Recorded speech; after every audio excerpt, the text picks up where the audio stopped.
So we just finished a really fun Spiral Year of the Dragon live cast, and I need to create a thumbnail for that because I love the way I do my thumbnail. So I'm going to show you how I do that. If I need to erase a background for my thumbnail, I use this eraser app. It's very, very simple and pretty straightforward. So then I can just turn this into a PNG and remove this background. Because you know those PNGs, I try and search a specific PNG, and then sometimes they're calling it a PNG when it's not. I mean, it used to be a PNG, clearly, because it's on the PNG background, but they saved it as a JPEG. So it's not a PNG anymore. And actually to have this PNG background with all the squares makes it super easy to erase the background. There we go. Okay, the next thing is I have these two apps. We have Adobe Photoshop, and let me look, it's Adobe Photoshop Fix. I use these for my Instagram photos. So this other one is Adobe Photoshop Mix. And this is where I can do layers in here. So I had mentioned that I got rid of Photoshop, and before I got rid of Photoshop, I saved all the layers for my thumbnails, because when I used to create my thumbnails, I just had one Photoshop file with all the different layers in there. So I could just pick and choose.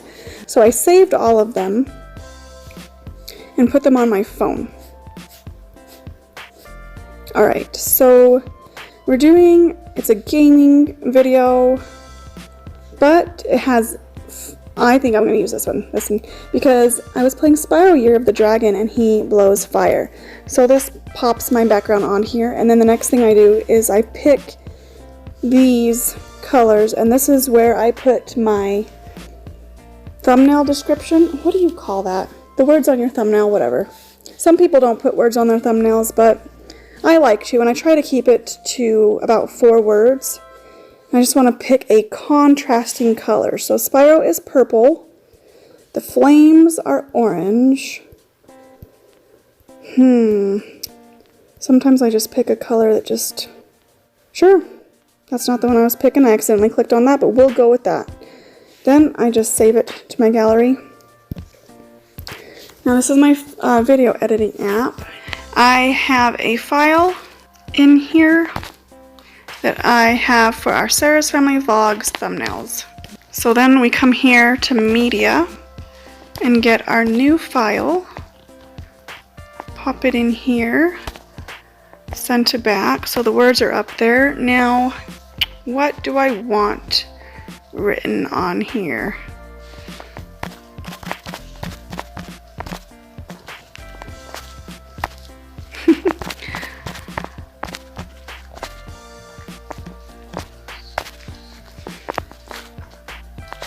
We'll see if that's catchy or not. Of course you want to try and put something catchy in here, but...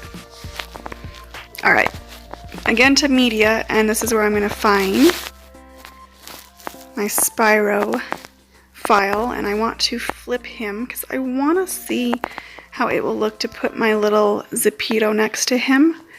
Alright, I just want to adjust his colors a little bit because he's blending in, but I will do something that can help him stand out a little bit more. Maybe we'll do that one. That one's kind of cute. So to make him pop out more, I go into handwriting. And this is the part that used to be so much easier on the computer, because I would just create a layer and whiten it. But I'm creating that little edge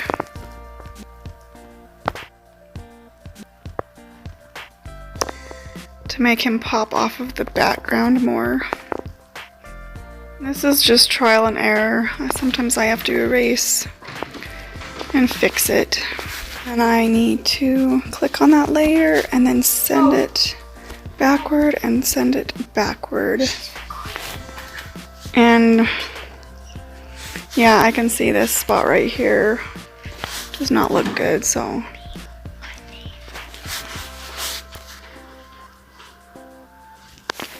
Alright, when it's looking good, I come over here to capture and save. I can put my new thumbnail onto my video.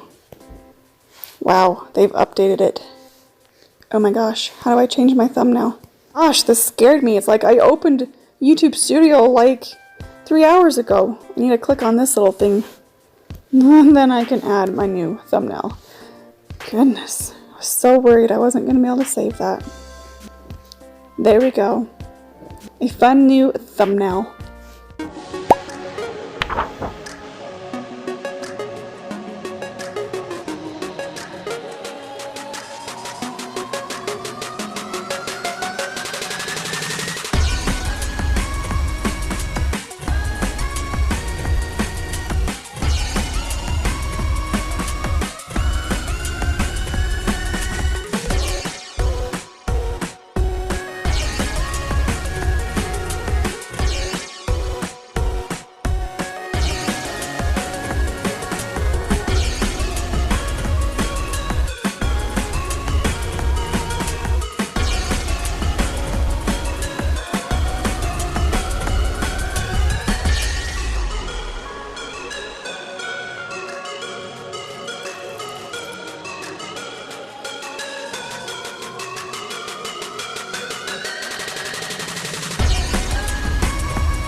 So I am just gonna try and share a little bit of how I edit my vlogs.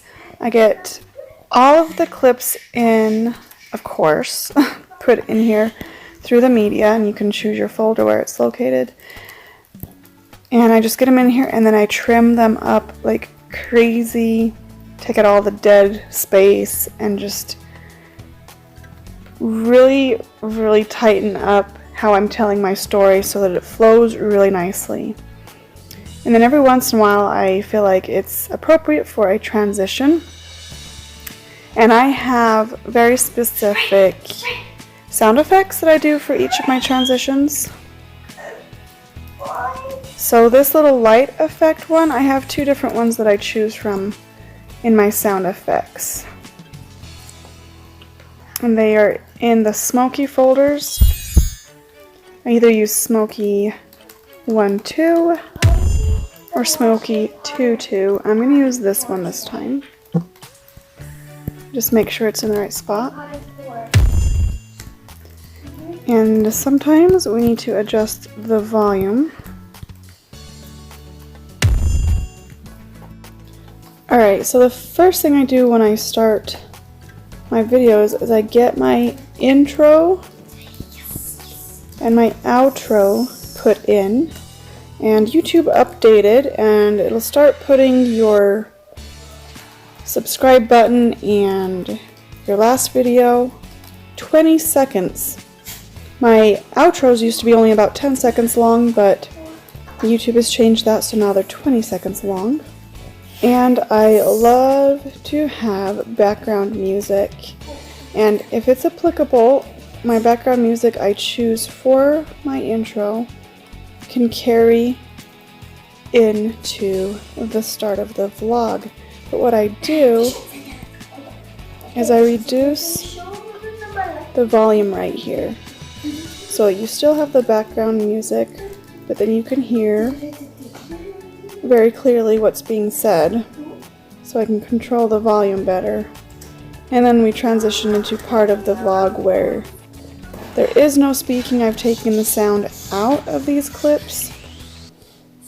You just click on the clip and go into your volume and hit the button here so that you are muting every audio on that clip.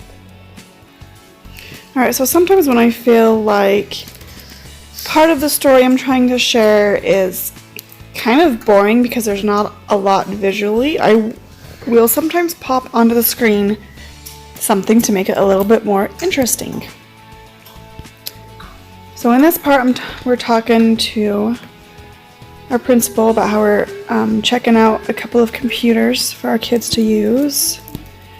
And I thought it would be fun to pop them onto the screen. So we have Zoe's Zepeto here, and then Trinity's Zepeto.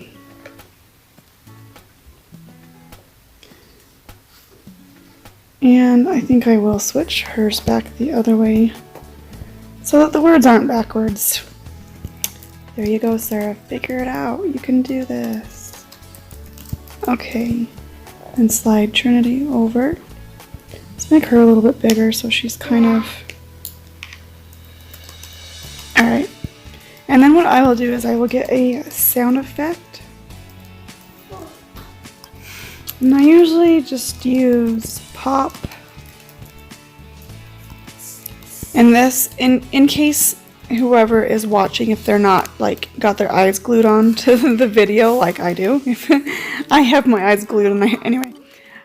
If they don't, this little sound will let them know that something new and interesting happened.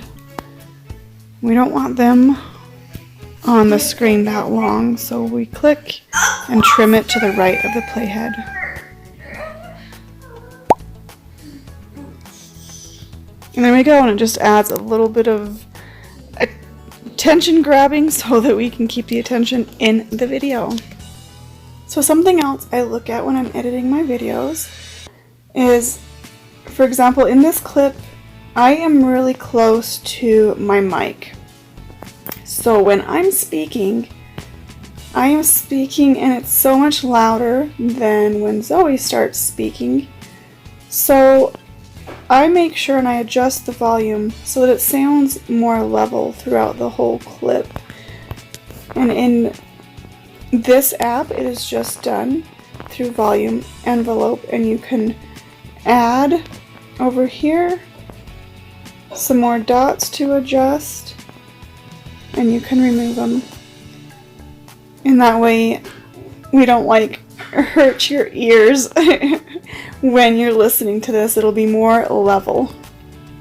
Alright, so after I have cleaned up all of these little video clips and take out all the dead space, and I've got all my transitions with their sound effects in, and any extra visual and sound effects that I want to pop in to make the video fun and creative and artistic, then I just go through and I pick my music, my background music that I want, and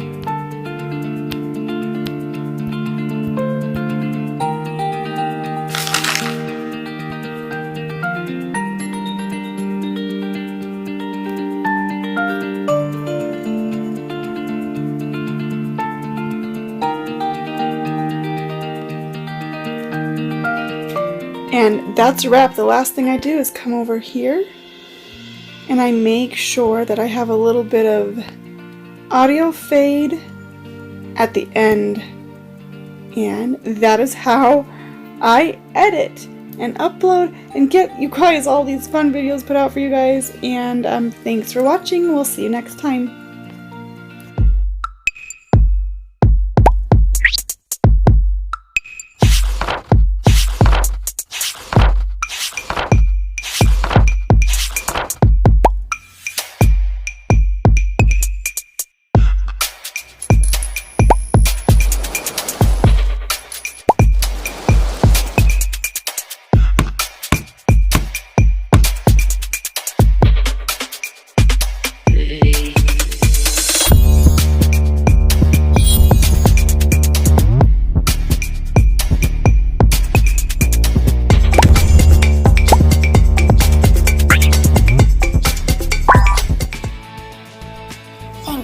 much for watching. Be sure to click here to follow our journey. And click here to watch our last video. We'll see you next time.